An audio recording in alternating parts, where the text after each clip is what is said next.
Hello mga kasuki, isa pala akong baguhan sa mundo ng mga content creator. Alam niyo mga kasuki, totoo pala yung mga kasabihan na talagang mahirap sa simula.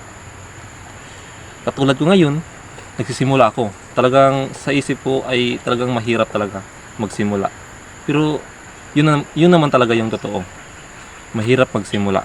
Pero ito ako ngayon mga kasuki, sinimulan ko ang pagiging isang content creator. Kahit alam kong mahirap, pero kakayanin ko ito. Kasi I believe mga kasuki, lahat ng mga sinimulan natin ngayon, mga tiyaga na pinagagawa natin ay may bunga.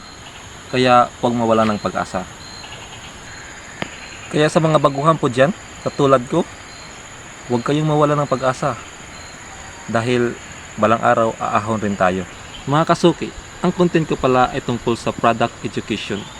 Ituturo ko sa inyo at ipapakita ko sa inyo kung paano gagawin ang isang produkto o paano ang proseso sa paggamit ng isang produkto. So, diyan marami tayong mapupulot na mga aral. Hanggang dito na lang tayo mga kasuki. Thank you for watching.